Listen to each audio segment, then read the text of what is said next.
오늘 본문은 우리가 옳다, 내가 잘해야 되겠다, 그것보다 더 우선 가는 것이 화합이다. 다시 말하면 내가 옳은 것보다 화합과 평화를 우선으로 하겠다. 이 부분하고 같이 하겠습니다. 내가 옳다, 좋다, 그런 것도 실체로 밀어붙여야 되지만 그것보다 더 중요한 게 화합이다, 평화다. 이 큰 전제 앞에서는 정말 화합과 평화를 더 큰 가치로 실천할 필요가 있다. 그 부분에 대해서 우리가 노력해야 돼요. 노력해야 되는데 그런 것은 남편이 옳고 부인이 옳고 농사 짓는 일에도 서로 의견이 다를 수도 있고 자식 키우는 데도 다를 수도 있고 여행 가는 데도 다를 수도 있어요. 그렇지만 그럴 때 절충하고 서로 잘하자고 싸워가지고 아이고 네 꼬라지 안 보고 싶다, 갈라서자, 그런다면 얼마나 불행이겠습니까? 그러니까 내가 옳은 것보다 그 상대를 인정하고 화합하는 거가 더 중요하다, 이런 거예요. 그래서 저 경험담을 하나 말씀드리겠습니다. 벌써 한 6, 7년 됐는데요.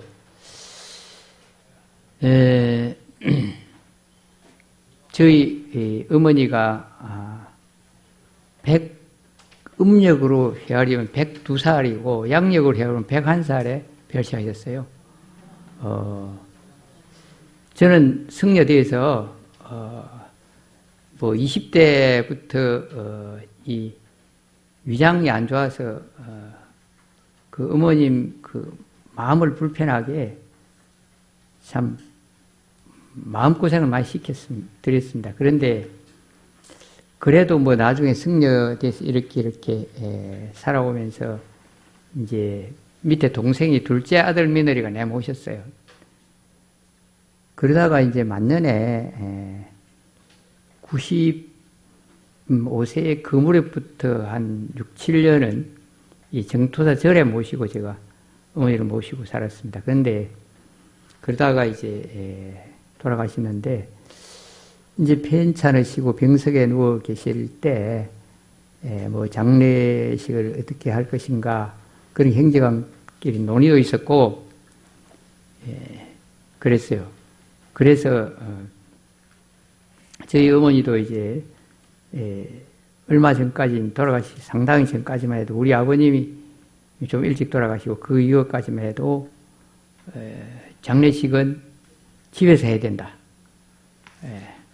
옛날 방식대로 그렇게 하셨는데 이제 그 100살이 가까워 되실 때는 새로운 장례식장이 생기고 그러니까 그것도 모방하겠다 말씀도 하시고 또 그 한 90세 되기 전까지만 해도 저희 집 재수 씨도 아이고 장례식장 뭐합니까 집에서 해서 그렇게 말씀했어요. 그런데 이제 그 무렵 때 가서는 장례식장에 모시자 그런 것도 합의가 됐고 그 다음에 또 제 동생이 조상님들의 묘지가 고향에 여러 군데 흩어져 있는데 그걸 다 모아서 이렇게 집단 문중 묘지를 만들자 그랬어요. 그리고 사촌이나 육촌, 칠촌들이 다 합의돼야 될 거 아니냐. 그 합의를 받아내겠다. 그래갖고 그 합의를 받아서 그렇게 하기로 했어요. 했는데 윤달에 하거나 어머니가 별세하면 조상 때 하겠다 그런 이야기를 했어요. 그때가 좋다고. 이게 지금까지 어른들의 생각이 그랬어요. 그런데 저는 그러지 말아라. 윤달이라도 너무 더운 윤달을 하지 말고 또 어머니가 돌아가셨을 때 조상 때는 하지 말아라. 그 조상 때는 돌아가신 어른을 위해서 예의를 다하고 조문 오는 사람들에게 예의를 다하고 거기에 전념해야지. 그 묘지 손본다고 조상님 묘지들까지 다 파모아서 하려고 하면 이쪽 저쪽 바쁘기만 하고 그 조상이나 상주로서 예의도 다 못한다. 그렇게 하지 말아라. 그렇게 제가 당부를 시켰고, 그때만 해도 그러지요. 이렇게 반대답은 했어요, 동생이. 그런데 정작 돌아가셨다는 소식을 듣고 이제 여기 쫓아와보고 그 다음은 집에 가서 그 시골에 고향에 가서 그냥 장비도 부르고 석공도 부르고 그 묘지판에 일하는 사람도 불러가지고 이제 뒷날 왔는데 그 선산을 다 모아서 하는 그 일을 이미 시켜놨대요. 그래서 내가 처음에는 왜 시키지도 않는 일을 네가 그렇게 벌리느냐, 참 잘못됐다, 내가 그렇게 지적을 했어요. 했는데 이때 하는 게 좋습니다. 그래도 주장을 해서 제가 그냥 알겠다 그러고 말았어요. 그럼 무슨 뜻인가? 내가 생각할 때는 분명히 잘못됐어요. 그러니라고 그 동생이 또 여기 왔다가 고향에 하동에 왔다 갔다 하고 그 감독하고 또 여와 상주 노릇도 해야 되고 본인만 실컷 바빴지.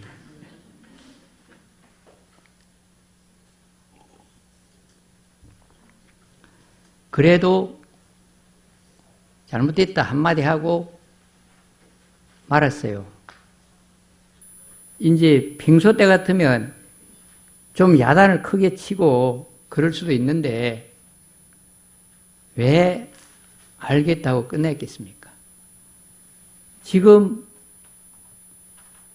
그 어머니가 돌아가신 영정을 모신 앞에서 또 친척들이나 지인들이 막 조문을 오면 거기서 시끄럽게 싸움을 벌리면 되겠습니까? 그게 바로 내가 옳은 것보다 화합이 먼저다. 이때 행제가는데 네가 올리 내가 올리 실제로 그런 것도 봤어요. 조상에 가서 네가 올리 내가 올리 싸움도 하고 가음도 지르고 이런 것도 저도 보긴 했어요. 그건 도리가 아니거든요. 그래서 이건 바로 옳다는 것보다 화합, 서로 존중하고 화목하는 게 우선이다. 그걸 생각했기 때문에 그걸 실천했어요. 속으로는 참, 저 동생이 내가 그렇게 하지 말라고 했는데 왜 그랬을까 하고 좀 화가 날 일이라. 그렇지만, 그렇다고 이제 이걸로 해서 큰 문제가 생기는 건 아니었거든요. 그러다 보면 결론적으로는 그 조상 아닐 때 거기 참 작은 감독을 한 것보다는 일이 조금 부실하게 되긴 했어요, 사실은. 그렇지만 그것보다도 화합하는 게, 화목하는 게 우선이다. 이게 중요한 겁니다. 이해가 됐습니까? 네. 그러니까 여러분들도 내 생각이 옳아. 이게 분명히 맞아. 그렇지만 싸움을 벌릴 지경이면 양보할 수 있어야 되고 전쟁을 벌일 지경이면 양보해야 되는데 지금 세계 질서는 그렇지가 못해요. 무조건 내 경제적 이익, 내 나라를 저 먼 뒤까지 다 지켜야 되는 조그마한 손바닥만한 이거 하나 모른 채 하고 놔둬도 그 큰 나라들은 문제가 없어요.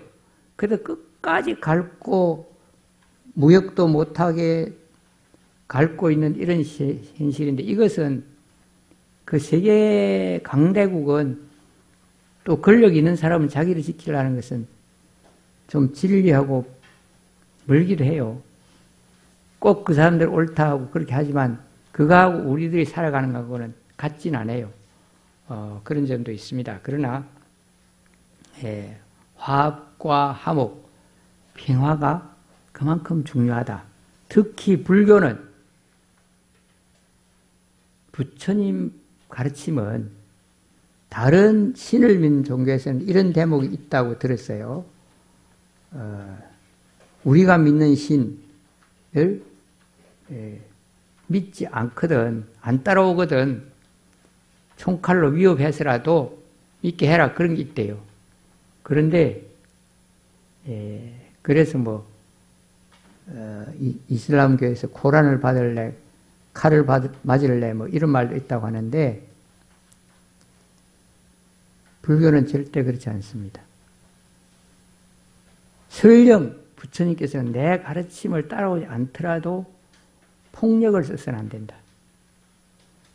살상을 하거나 폭력을 하거나 해서 다른 생명을 해치지 말아라. 해쳐서는 안 된다. 얼마나 평화롭습니까? 얼마나 화목합니까? 이게 부처님 가르침이에요.